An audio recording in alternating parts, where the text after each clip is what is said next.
What's up, everybody? So today we're back with another episode on Alasdair MacIntyre's After Virtue. Now we're going to be starting to look at his what I call demolition project of modernity. So this is going to constitute chapters 2 all the way up through chapter 9. And so today we're going to be looking at chapter 2 starting off. I expect that chapter 2 will take 3 to 4 lectures, and we want to be very careful because chapter 2 is extremely dense. It's got a lot of difficult material, so we're going to take it slow and steady. Again, I've linked my notes in the video description below, so follow along, definitely. Also follow along with the text. It's going to be very important. So let's start out by talking about first what his main thesis is in chapter 2. And again, chapter 2 is pretty long, so there are going to be a few of these. So the first thing is that moral disagreements today can find no terminus, and there is no rational way of securing moral agreement in today's culture. This is due to their underlying reliance on emotivism, meaning moral disagreements. Emotivism is a flawed moral theory, and emotivism is a theory about the use rather than the meaning of sentences and is seeped into our culture. Again, these will make more sense as we go along. This is what MacIntyre is going to be arguing for, though. So I've divided this chapter into a part 1 and a part 2, meaning these main broad themes. So part 1 is going to be pages 6 through 12 in the text, and that's going to be constituting his first thesis, a presentation of a few arguments, characteristics of such arguments, a return to the thesis in chapter 1, and a challenge of nihilism. And then in part 2 of chapter 2, we're going to be looking more at emotivism. So let's get right into this and talk about these arguments and the first thesis of chapter 2 here. So right off the bat, we see on the text on the first page of chapter 2 that MacIntyre is going to make a few bold claims. In this first paragraph here, he's going to say that the most striking feature of contemporary moral utterance is that so much of it is used to express disagreements, and the most striking feature of the debates in which these disagreements are expressed is their interminable character. Now, what exactly does this mean? It means that these arguments, these moral disagreements, can't find a stopping point, a logical end point. As he says, there seems to be no rational way of securing moral agreement in our culture. Now let's get into these examples that he provides and kind of break these down a little bit. So if you look at the text, you see that he provides a couple arguments. He provides 3 arguments in regards to just war theory. He provides 3 arguments in regards to abortion. And he provides 2 arguments in regards to distributive justice. So I think it's easiest to start with these abortion examples. So for instance here, 2A is what it's labeled. We can look at the argument, we can formulate it as such. Everybody has certain rights over his or her own person, including his or her own body. It follows from the nature of these rights that at the stage when the embryo is essentially part of the mother's body, the mother has a right to make her own uncoerced decision on whether she will have an abortion or not. Therefore, it follows that abortion is morally permissible and ought to be allowed by law. Now, you're going to see below another basic argument. So that's going to be the pro-choice side. Another basic argument for the pro-life side is going to be at the bottom of this in 2C here. And that can be formulated as such. Murder is wrong. Murder is the taking of an innocent life. An embryo is an identifiable individual differing from a newborn infant only in being in an earlier stage, etc. If any life is innocent, that embryo is. If infanticide is murder, as it is, abortion is murder. Ergo, abortion is not only morally wrong, but ought to be legally prohibited. So that you can formulate these arguments in a variety of ways. And the point here MacIntyre is making is that these arguments have competing claims that don't seem to be able to be adjudicated. So if a pro-choice argument is laid out against a pro-life argument, specifically these ones that MacIntyre gives the examples here, they're going to have various opinions or various positions that they've already accepted with which they base their arguments on. So that pro-choice argument, that first one, the key in that is the term rights. And there's going to be a claim to a right over the body. And that right, so to speak, is going to be privileged over anything else. That's seen as the ultimate stopping point. I have a right, therefore I can do what I want with my body. When the fetus is part of my body, I still have a complete right to my body. That fetus is subsumed within my body, therefore I also, via the transitive property, have a right over that fetus. Okay? Now the pro-life activist is going to come in and say, no, no, no, that's not the case. We shouldn't prefer rights. We shouldn't elevate rights to the status of ultimate authority here. Instead, we should look at the definition of murder. We should look at what murder is and what the person is. The fetus is an innocent human person. Murdering innocent human persons is wrong. Therefore, we can't have an abortion. And that's what, so they're going to put the status of a person ahead of the status of rights. But this opens up a massive can of worms. Because why, first of all, why would you decide to put rights over personhoods or personhood over rights? How are you ranking these claims to normative statements? How are you ranking these things? What are you privileging? Why not privilege instead something like pleasure as a utilitarian would do? Why privilege rights as the ultimate be-all, end-all, which resolves ethical conflicts? Why privilege the personhood? Why privilege our definition of murder? Does abortion count as murder? So we're raising these questions, and we're really getting to the heart of what this debate is about now. We're drilling deeper and deeper, and you can see how deep this can go. So for instance, again, in that pro-life argument, why your definition of a person? Why are we defining the fetus as a person? The fetus isn't conscious. In some states, it can't feel pain. In some cases, it doesn't have a heart before 2 weeks or whenever it develops a heart.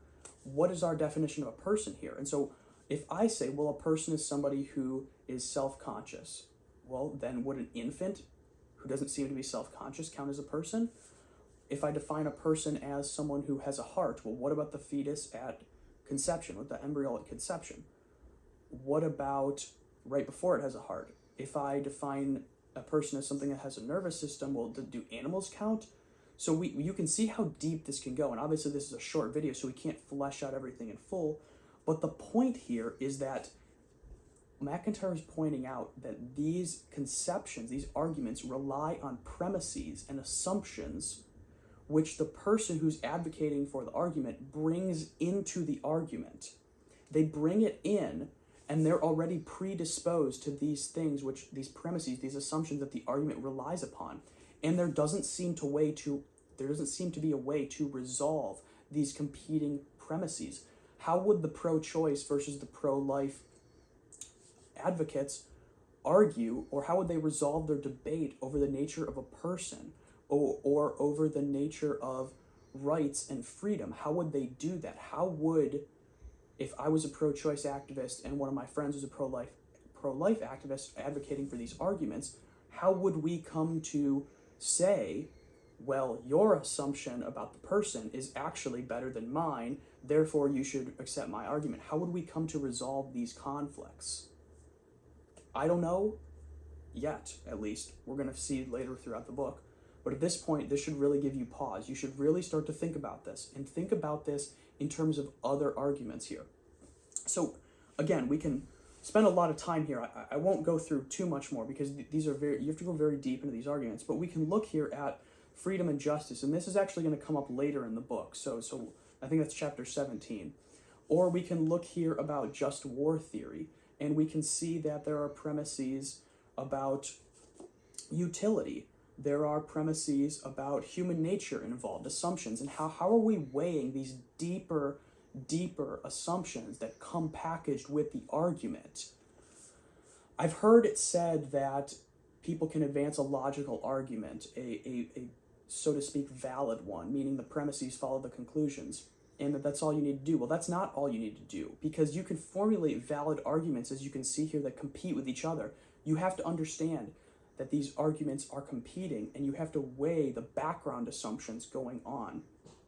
So with all that in mind, this is a real primer for what's going to happen throughout the rest of this demolition project of chapters 2 through 9 here. So if you take a look at my notes here, I've got a few more examples which you can think about. So another one is going to be environmentalism. That's a hot topic right now. we're talking here about sustainability versus conservation versus exploitation, etc. How are we deciding between these? I was hardcore sustainability or hardcore conservation, and I was arguing against somebody who's very hardcore exploitation, meaning they want to exploit nature. That's how they see the world. How would I advance my arguments when my arguments are logically valid, meaning they follow from their premises, versus the other person's also logically valid arguments? How would we resolve our competing arguments when those arguments depend upon assumptions about the human's role as a steward of nature, for instance, or a human's role as an exploiter of nature? How would we resolve those competing worldviews, those competing assumptions? Again, gun control is a great example here. Freedom versus security. Do I want total freedom like a libertarian? I can advance logically valid arguments for that, but is that what the person needs?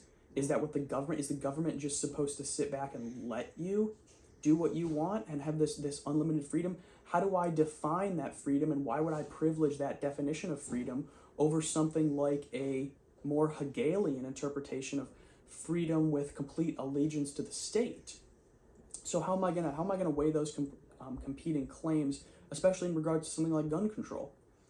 Again, we can talk about this all the time. We can bring up example after example. COVID lockdowns and mask mandates, great example for you to think about here.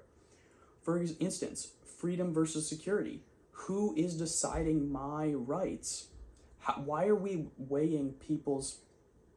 Why are we choosing a criterion of saving as many lives as possible rather than maximizing utility, maximizing economic well-being, factoring in the cost of somebody's life?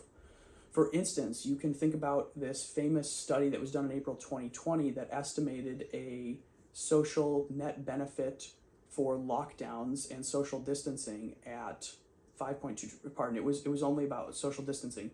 It didn't mention lockdowns, but it estimated that social distancing would bring in about $5 trillion of a net benefit to society in the United States alone. Are we going to weigh, how are we advancing this argument here versus somebody? So say you take this and you try to back this up, or try to use this to back up a pro social distancing stance, and you come into contact with somebody who's not pro social distancing. How are these two people involved in this conflict, this argumentative conflict? How are they weighing the competing claims which back up their arguments?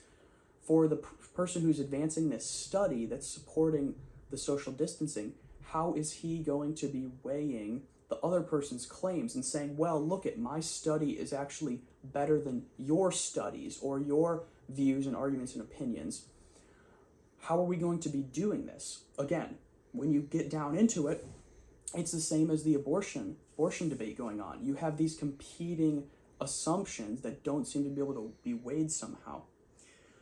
So I think that we should kind of pause here because this is a lot to take in. And I'm just going to recap, and we can make another video looking at these arguments and the characteristics of them next.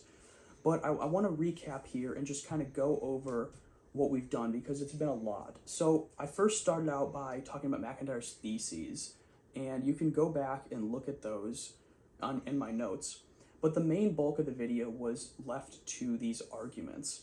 And MacIntyre puts forth arguments about just war theory, abortion, and distributive justice. And in my notes here, I reference environmentalism, gun control, the COVID lockdowns. And I have a few more set out here, so you can think about reparations, for instance. That's going to be another debate. Let's see what else. Justice, again. All these things. And what MacIntyre's point here is that these arguments, you can put forth logically valid arguments on one side, pro position, and the other side, con position.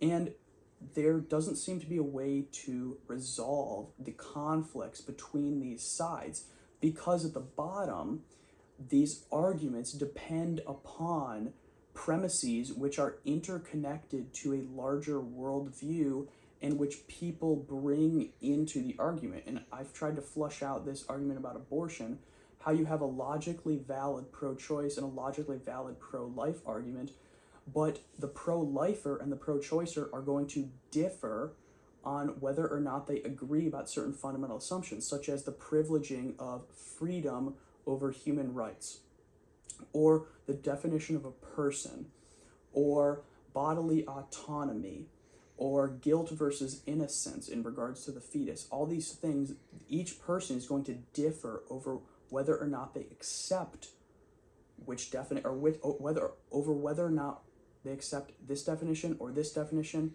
and whether or not whether this definition or this definition is correct. And so there's just this jumble of competing claims that don't seem to be able to be adjudicated, don't seem to be able to decide between.